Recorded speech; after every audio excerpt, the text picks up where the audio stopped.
Hello friends, నేను శరణ్యాని. ఇవాళ 7 అడుగుల బంధం 5th ఎపిసోడ్లోకి వెళ్ళిపోదాము. సాధన ఫోన్ తీసుకుని అత్తగారికి చేయబోయింది. పంతులు గారు, ముహూర్తం టైం ఇంకెంత టైం ఉంది అన్నాడు రవివర్మ. 20 నిమిషాలు ఉంది బాబు అని చెప్పారు పంతులు గారు. రవివర్మ ఎవరికో ఫోన్ చేశాడు. 5 నిమిషాల్లోనే కవర్తో వచ్చాడు ఒక అబ్బాయి. ఎంతో అందమైన gold colour, orange colour mix ఖరీదైన శారీ తీసి ధరణికి ఇచ్చాడు రవివర్మ. శ్రావణి అక్క చేయి పెట్టుకుని ఆనందంగా గబగబా కింద ఉన్న వాళ్ళ పేరెంట్స్ గదిలోకి తీసుకువెళ్ళింది. చాలా ఫాస్ట్గా అక్కకి చీర కట్టుకోవడానికి సహాయం చేసింది శ్రావణి. నువ్వు ఉన్నావు కృష్ణయ్య, నాకు తెలుసు అని మనసులో అనుకుంటూ నవ్వుకుంటూ ఉంది శ్రావణి. ఏంటి శ్రావణి అన్నది ధరణి వినబడక. బావగారు సూపర్, నీకు ఎటువంటి మనిషి భర్తగా లభించాలని నేను కోరుకున్నానో అంతటి మంచి వారు దొరికేరక్క, అదృష్టవంతురాలివి అంటూ అక్క బుగ్గని ముద్దు పెట్టుకుని బయటకు తీసుకొచ్చింది శ్రావణి. సిగ్గు సంతోషంతో ఇక ఎవరూ తమని విడదీయలేరని మనసులో ధరణి సంతోషపడిపోయింది. రవివర్మ వైపు చూసి చూడనట్టుగా చూస్తూ, ముహూర్తానికి ఇంకా 5 నిమిషాల టైం మాత్రమే ఉన్నది అన్నారు పంతులు గారు. అంతే, వజ్రం పొదిగిన ప్లాటినం రింగ్స్ తీసుకుని మార్చుకున్నారు రవివర్మ ధరణి. జరిగే దానిని అర్థం చేసుకుని తల పైకెత్తే లోపే నిశ్చితార్థ వేడుకలు కార్యక్రమం జరిగిపోయింది. కెమెరామెన్ చక్కగా వీడియో తీస్తున్నాడు. ఆనందంతో కన్నీరు వచ్చేసింది ధరణికి. అటు ఇటు ఉన్న తల్లిదండ్రులు ఆమె భుజాలపై చేతులు వేశారు. గీతిక నవ్వుతున్నట్టు నటిస్తూ ఉంది, కానీ మనసంతా ఒక రకమైన ఈర్ష్యతో కొట్టుకుపోయింది. అనురాధకు కూడా చాలా చిరాకు అనిపించింది. సాధన కొల్లి మండిపోయింది. నిజానికి ధరణి కట్టుకున్న చీర ఇంకా బాగుంది. ఆ కార్యక్రమం అలా ఆనందంగా ముగుస్తుందని పెద్దలు కూడా ఊహించలేదు. పెద్ద మనసుతో నిర్ణయం తీసుకున్న రవివర్మ వైపు గర్వంగా చూశారు శ్రీనివాస్ గారు. కళ్ళ నిండుగా నీళ్లు ఉన్న ధరణి కళ్ళలోకి ఒక్క క్షణం చూశాడు రవివర్మ. ఆనందరావు ఆనందంగా చూశారు ధరణి వైపు. ఇక చాలా గ్రాండ్గా అందరికీ విందు భోజనాలు ఏర్పాటు చేశారు. పెద్దలు, ప్రముఖులు కూడా వచ్చారు భోజనాలకు. సింహాసనాలు వంటి కుర్చీలలో కూర్చుని ఉన్న కాబోయే వధూవరులను ఆశీర్వదించారు. అందరూ కూడా మెచ్చుకున్నారు శ్రీనివాసరావు గారిని. ఇక లగ్న పత్రిక రాశారు పంతులు గారు. కేవలం 10 రోజుల్లోనే వచ్చింది ముహూర్తం. ఆ ముహూర్తం పర్వాలేదా అని ఆడపిల్ల వారిని అడిగారు పంతులు గారు. మాకేం అభ్యంతరం లేదండి అని చెప్పారు శ్రీనివాస్ గారు. అన్నీ సిద్ధంగానే ఉన్నాయి, ఇంకా బాధ ఎందుకు? మరి మగపెళ్లి వాళ్ళకంటూ అడిగేలోకే మోహన్ తల్లికి ఫోన్ చేసి ఫోన్ ఇచ్చారు పంతులు గారికి. వసుంధరాదేవి గారు కూడా ఓకే చేశారు. పిల్లలు చేసే అల్లరి అంతా ఇంత కాకుండా అయ్యింది. అత్తయ్య చక్కగా నవ్వుతుందిగా, నీకెందుకు అత్త నా నచ్చా అనే లోపే అనురాధ కొడుకు నోరు మూసేసింది.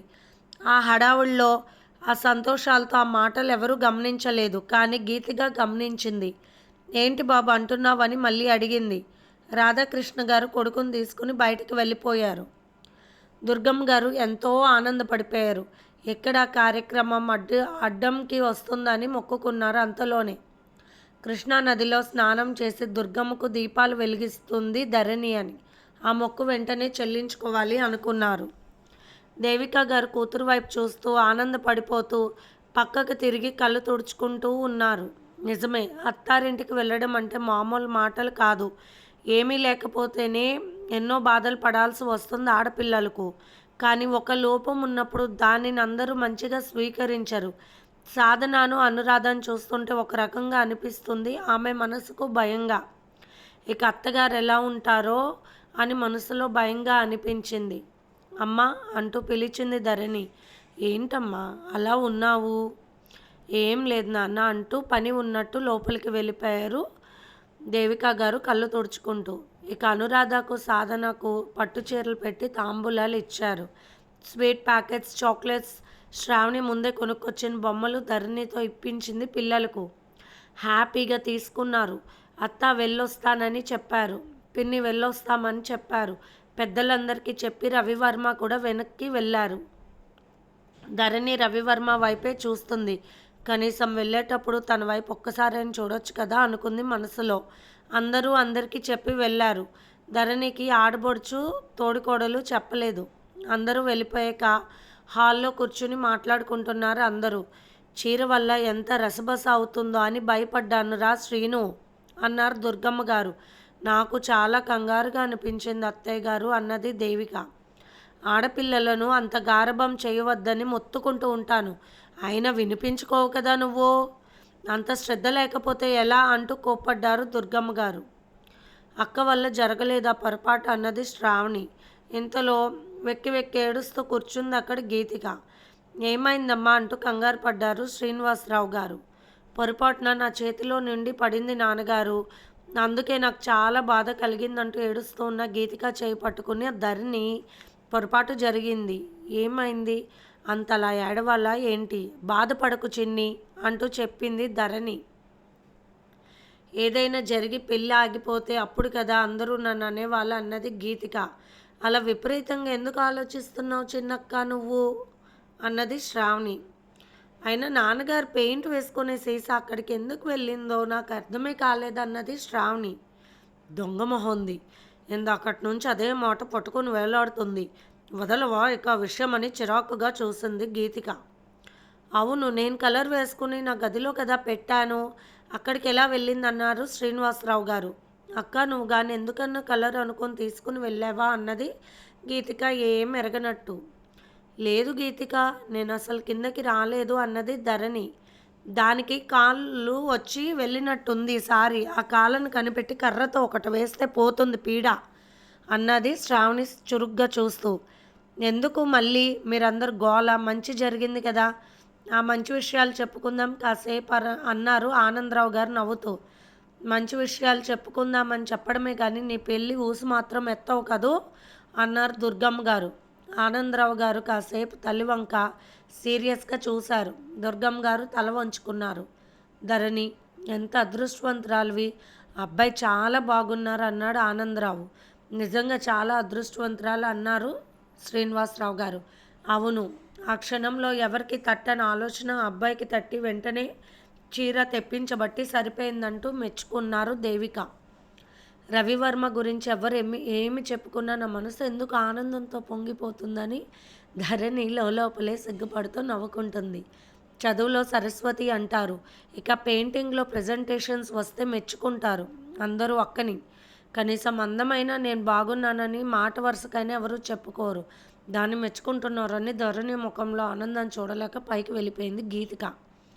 ఇంతవరకు ఈ కలర్ డ్రెస్ ధరణి వేసుకొనే లేదు కదా, ఎంత బాగుందో, మంచి కలర్ సెలెక్ట్ చేశారు రవివర్మ గారు అన్నారు ఆనందరావు గారు నవ్వుతూ. ధరణి సిగ్గుతో బాబాయ్ వంక చూసి నవ్వింది. బంగారు తల్లి, అంత మునుపు పెళ్లి చూపులకు వచ్చి ఏదో ఒకటి ముఖం మీద అడిగిన వాళ్ళు ఉన్నారు. పాపం చిన్నబుచ్చుకొని వెళ్ళిపోయేది ధరణి లోపలికి. 2 సార్లు ఆనంద్ గారికి కూడా చాలా కోపం వచ్చింది. ఇన్నాళ్ళకి బంగారు తల్లి ముఖంలో మళ్ళీ సంతోషం కనిపిస్తుందని ఆనందపడ్డారు ఆనందరావు గారు. ధరణి పెళ్ళంటే మాటలు కాదు, చాలా జాగ్రత్తగా ఉండాలి. అందరూ మంచిగా ఉన్నారని నమ్మకూడదు. ఒక్కొక్కరు ఒక్కోలా ఉంటారు. ఎవరో ఒకరు ఏదో అన్నారని బాధపడకూడదు. అది వరి నైజం అనుకోవాలి. నీ తప్పు లేకుండా నిన్నెవరైనా అన్నప్పుడు మాత్రం ఊరుకోకు అని చెప్పారు ఆనంద్ గారు ధరణిని పక్కన కూర్చోబెట్టుకుని. శ్రావణి మాట్లాడుతూ, బాబాయ్ నీకు కూడా పెళ్ళయి ఉంటే మాతో కలిసిమెలిసి ఉండడానికి ఇంకో 2-3 పిల్లలు ఉండేవాళ్ళు కదా అన్నది. ఇప్పుడు మాత్రం ఏమైందిరా, మీరంతా నా పిల్లలే కదా అన్నారు ఆనంద్ గారు. ఏ మాట అంటే ఆ మాటకు మాట్లాడకూడదు పెద్దవాళ్ళ దగ్గర అన్నారు దేవిక. బాబాయ్ మీరు కూడా ఇక్కడే ఉండొచ్చు కదా, అక్కడ ఉండి ఆ పక్షులలా గిరిధాన్యాలు తింటూ ఉంటారు ఎందుకు అన్నాడు రాజా నవ్వుతూ. నీకెలా తెలుసురా అంటూ నవ్వారు శ్రీనివాస్ గారు. అబ్బో, 2-3 సార్లు బాబాయ్ దగ్గరికి వెళ్ళినప్పుడు తింటున్న గింజ ధాన్యాలు, గ్రీన్ టీలు, కాయకూర ముక్కలు, పండ్ల ముక్కలు, అది ఏంటో బ్రకోలీ కూడా తింటున్నారు. మై గాడ్, నాకు గుర్తులేవన్నాడు రాజా. నువ్వు మామూలు వాడివి కాదురా అంటూ రాజా తల మీద చిన్నగా ఒకటి వేశారు ఆనంద్ గారు. చిన్నప్పుడు నీ అల్లరి ఇలాగే ఉండేదన్నారు దుర్గమ్మ. ఎందుకో తల్లి వైపు చూడాలనిపించలేదు ఆనందరావు గారికి. తర్వాత 2 రోజులు మొక్కు తీర్చుకోవడానికి కృష్ణానది స్నానానికి వెళ్ళారు. దుర్గమ్మ గారు ధరణి శ్రావణిలతో, మెట్ల మీద కూర్చుని తొందరగా స్నానాలు చేసి రండి, లోతుకు వెళ్ళకండి, అర్థమైందా, ఆ తాడు కట్టినంత వరకే వెళ్ళండి అంటూ చెప్పారు దుర్గమ్మ గారు. చక్కగా లంగా ఓణీలు వేసుకున్న అక్క చెల్లెలిద్దరూ నదిలోకి దిగారు. ఆ చల్లని నీళ్ళకిద్దరికీ సంతోషంతో నవ్వులు వచ్చాయి. అక్క అంటూ నీళ్లు కొట్టింది శ్రావణి. ధరణి కూడా చిన్నపిల్లల శ్రావణి మీదకు నీళ్లు విసురుతుంది. ఆనందపడిపోయింది శ్రావణి. ఎన్నాళ్ళకి అక్క మొహంలో ఆనందం కనిపిస్తుంది అని. చాలా ముచ్చటగా స్నానాలు చేస్తూ ఉన్నారు. ఇక రండి అంటూ పెద్దగా అరిచారు దుర్గమ్మ గారు పైనుండి.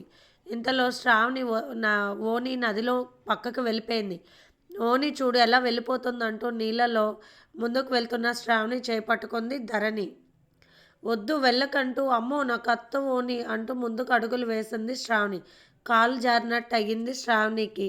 శ్రావణి అంటూ పెద్దగా అరిచింది ధరణి. దుర్గమ్మ గారికి ఏమి కనపడక రండి పైకి అంటూ అరుస్తూ ఉన్నారు.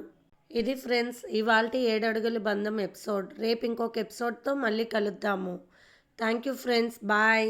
మీకు నచ్చినట్లయితే లైక్ చేసి షేర్ చేసి సబ్స్క్రైబ్ చేయండి. Bye friends.